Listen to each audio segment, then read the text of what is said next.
علي خان د پښتو ژبې یو ډیر لوی او نازک خیال شاعر دی. د دوی د شاعرۍ ښکاره اړخ نازک خیالي او د دوی تشبیهات دي. د علي خان د ژوند په باره کې دوه نظریې دي. یو نظریه دا ده چې دا په قام باندې خټک دی. دا د افضل خان خټک زوی، د اشرف خان هجري لمسی او د خوشحال خان خټک کړوسی دی. او یو بل نظریه دا ده چې دا د اشنغر دی. زموږ دلچسپي د دوی په شاعرۍ کې ده.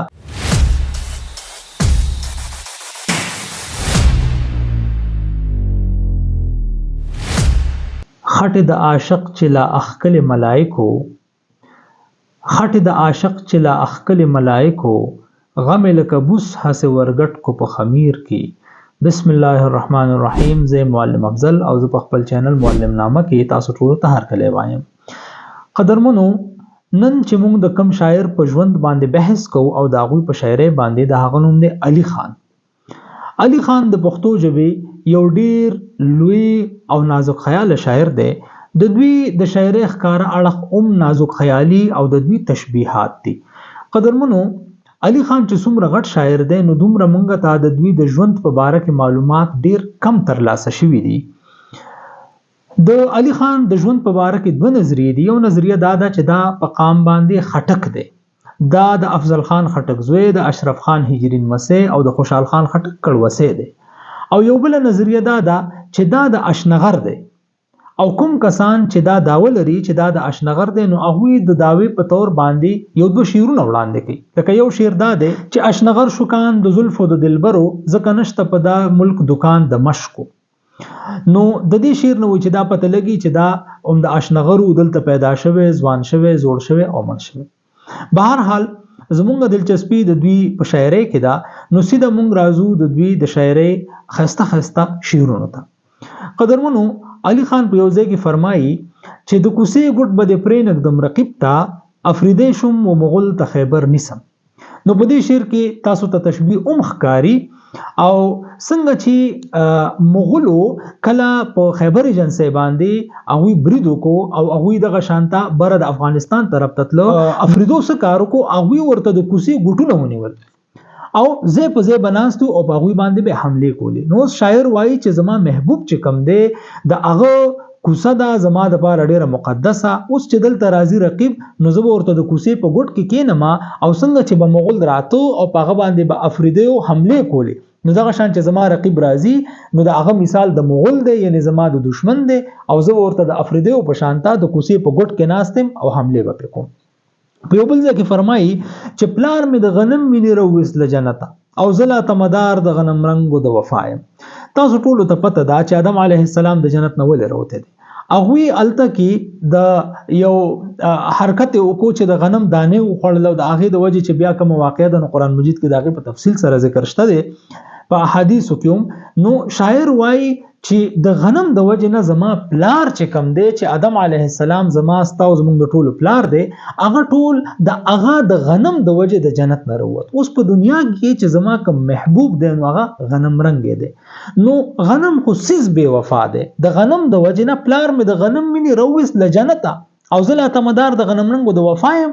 نو چې د غنم د وجې هغه د جنت نه راووته، نو دا څنګه کیدی شي چې زه اوس د غنم رنګو خلکو نه د وفا امید وساتم؟ صحیح ده جی.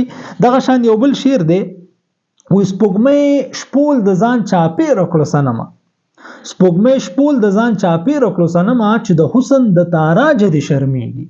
قدرمنو، تاسو به اکثر کتلی چې سپوږمۍ کله پوری، نو هغه د هغې نه ډېره ښایسته رڼی، خو چې کله د هغې نه ګیر چاپېره راشي وریځ، نو هغه وریځ د هغې هغه رڼا تته کی، بلرې کی. نو شاعر وایي چې نه، دا په اصل کې چې کله د سپوږمۍ ډېره ښایسته رڼا وه، نو زما محبوبه هم بهر ته راووته. نو کله چې زما محبوبه بهر ته راووته او داسې برې وکتل او سپوږمۍ هغې ته وکتل، نو سپوږمۍ د هغې د حسن نه مرعوبه شوله او د هغې د حسن نه وشرمېده چې دا خو زما نه هم ډېر ښایسته مخلوق په دنیا کې شته دی. نو هغه د دې د وجې نه په وریځو کې پټه شوله. دغه شانته یو بل شعر دی، وی مای غوټه جبین پوس په جړا نکو، مای غوټه جبین پوس په جړا نکو، ولې غوټه چې لمدیږي لا سختیږي.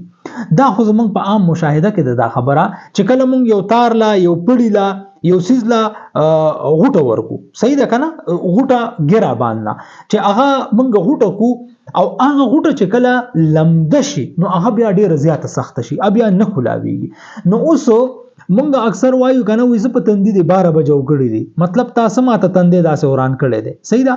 نو شاعر وایي چې زما محبوبه چې کوم دا هغه ماته په خپل تندې باندې داسې 12 بجو کړی دي او تندې راته غوټه کړی دی.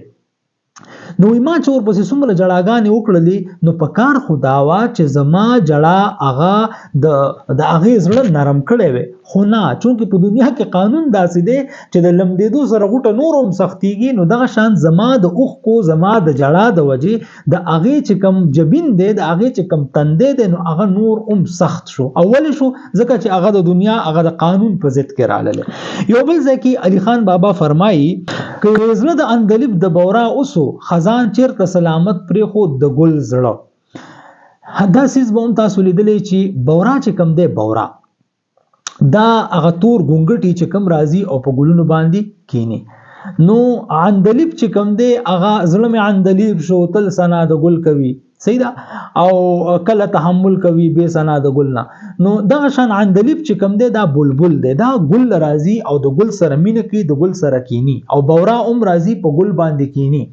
خو بورا باندې او په عندلیب باندې دا ګل ډیر ظلمونه کوي، ځکه چې بورا چې کم دی هغه د عاشق صادق، صحیح ده، او عندلیب هم عاشق دی. اوس دا عاشقان چې کله خپل محبوب لا یعنی ګل راځي نو ګل په دوی باندې ډیر ظلمونه کوي، صحیح شو. خو یو وخت داسې راشي چې په هغه ګل باندې راشي خزان، د خزان موسم چې په راشي نو د ګلم زړه وچوي، ګلم اورجیږي، ګلم ختم شي.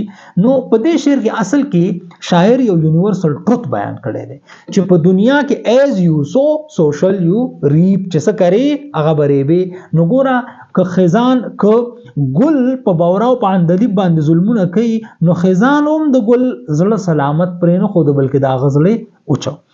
دا شان یو بل ځکه علي خان بابا فرمایي چې زړه بستا غلبیل کېده علي احمد چې مدام تیرو غشو ته سفر دی. ګوره دا سفر دی، دا اردو کې دا ټکي استعماليږي سینا سفر ہونا، صحیح ده کنه. نو وایي چې زړه بستا غلبیل کېده علي احمد. غلبیل تاسو پیژنې، غلبیل هغه چاڼ ته ویلې شي چې په کم کې مونږه وړه چڼو، صحیح ده، یا یو بل سیس پکې چڼيږي واړه واړه نری سوري پکې پښتو کې متل دی وی غلبیل را پاسي او کوزي ته وي چې پتا کې 2 سوري دي، صحیح شو. نو شاعر وایي چې زړه بستا غلبیل کېده علي احمد چې مدام تیرو غشو ته سفر دی. په شاعرۍ کې چې دا باڼه کم دي، دا باڼه د دې تشبیه ورکړل کېږي د سره د غشو سره. نو شاعر وایي چې تا خپل محبوبې ته داسې مخامخ قتل او هر وخت دی ورته قتل، صحیح ده. نو ستا د محبوبې دا غشي چې کم دي هغه بلګېدل ستا په زړه باندې، نو ستا د زړه نه بالکل غلبیل جوړ کو، په غشو باندې د زړه لګېدو نو زړه درله بالکل سورې کو، صحیح شو. او یو بل ځای کې وایي چې سری شونډې سبز خط یې را پزړه کړم، چې سری شونډې سبز خط یې را پزړه کړم، سر تر پای سره لمبشم شنه ډډوزه. په دې شعر کې ډیره بهترینه تشبیه ده، یو تشبیه د خط ته، یو تشبیه د شونډو ده. ګوره په دې لومبي شعر کې شاعر وایي کنه، په دې لومبي مصره کې چې سری شونډې سبز خط یې را پزړه کړم، سری شونډې او سبز خط، چې سری شونډې سبز خط یې را پزړه کړم، سر تر پای سره لمبشم شنه ډډوز. بیا د سری لمبې ذکر دی، بیا د شنې ډډوز ذکر دی. ډډوز څه ته وایي؟